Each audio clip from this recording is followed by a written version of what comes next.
மத்திய அரசு நிராகரித்த தமிழரின் கோரிக்கையை நிராகரித்த பின்பு தொடர்ந்து மாணவர்களின் போராட்டம் தொடர்ந்து அதிகரித்தே வருகின்றது. ஏனென்றால் இந்த பார்க்கும் ஒவ்வொரு மணி நேரமும் மாணவர்கள் அந்த அறிவிப்பு மாணவர்களை மிகுந்த கொந்தடைய செய்வதாக நாம் கூற முடிகின்றது.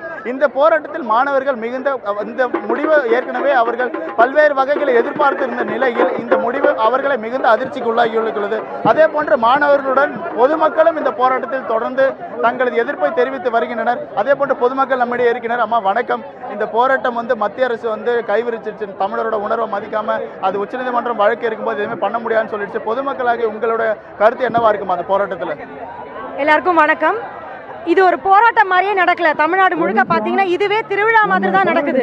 அப்ப திருவிழாவில் நடக்கிற விளையாட்டை நாங்க தமிழர்கள் எப்படி நடத்துவோம்னு நாங்க மத்திய அரசு கொஞ்சம் நினைச்சு பார்க்கணும். இது வெறும் பால் பத்தின ஒரு பிரச்சனை கிடையாது. நம்மளுடைய தமிழ்நாட்டு பெண் குழந்தைகள் பாத்தீங்கன்னா ரொம்ப சின்ன வயசுல பூ பைதிடுறாங்க. அது எதனாலன்னு பாத்தீங்கன்னா இந்த ஏட்டு பால் தடைப்பட்டு A1 பால் குடுக்கறதுனாலதான். இதனால என் குல பெண்கள் சீரழிக்கிறதுக்காக மத்திய அரசு துணை போச்சுன்னா அப்படி ஒரு மத்திய அரசு நமக்கு தேவையே கிடையாது. பெண் குலம் தழைக்கணும் கட்டாயமா. இந்த பாலால முதல் கட்டாயமா ரொம்ப அழிவை சந்திக்க போறது பெண்கள் தான். இதுக்காக சேர்ந்த நாம இதோட நிறுத்திக்காம இந்த போராட்டத்தின் மூலமா விவசாயத்தை முன்னுக்கு கொண்டு வரதுக்கான நிறைய முடிவுகளை நம்ம எடுக்கணும். ஒன்னு சேர்ந்துட்டோம். அது நல்ல ஒரு முடிவை கொண்டு போய் சேரணும்னு நான் மத்திய அரசை கேட்டுக்கிறேன். என்னுடைய மாணவர்கள் எல்லாம் பள்ளிக்கூடத்துக்கு படிக்கிறதுக்கு அனுப்பிச்சோம். ஆனா வாழ்க்கைனா என்னன்னு அவங்க தான் இன்னைக்கு நமக்கு சொல்லி கொடுத்துட்டு இருக்காங்க. அவங்க ஒவ்வொருத்தருடைய காலத்தொட்டு நான் இன்னைக்கு வணங்கி நன்றி தெரிவிச்சுக்கிறேன். நன்றி, வணக்கம்.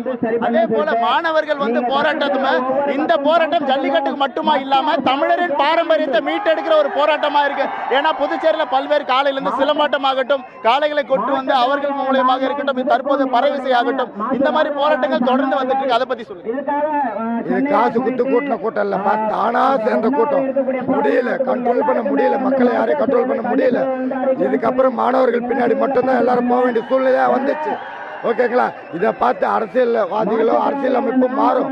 இந்த நிலைமை இப்படியே கூட்டிகிட்டே போச்சுன்னா இப்போ பார்த்தீங்க குழந்தைங்கள்லாம் 1 வயசு குழந்தையிலேருந்து 60 எல்லாருமே என்ஜாய் பண்ணி இந்த போராட்டத்தை வெற்றி பெறணுன்ற ஒரே குறிக்கோளோட இங்கே வந்திருக்காங்க. இது வெற்றி பெற முழுமையான வெற்றி பெற போராட்டம் வெகு விரைவில் வெற்றி பெறுவோம். அதாவது இந்த போராட்டங்கள் ஜல்லிக்கட்டுக்கு மட்டுமே அல்லாமல் தமிழரின் பாரம்பரியத்தை மீட்டெடுக்கும் ஒரு போராட்டமாக தொடர்ந்து நடைபெற்று வருகின்றது. ஒவ்வொரு போராட்டம் புதுச்சேரியில் நடக்கும் ஒவ்வொரு விதவிதமான போராட்டங்களும் தமிழரின் பாரம்பரியத்தை நினைவுபடுத்தும் விதமாகவே இந்த போராட்டம் தொடர்ந்து நடைபெற்று வருகின்றது.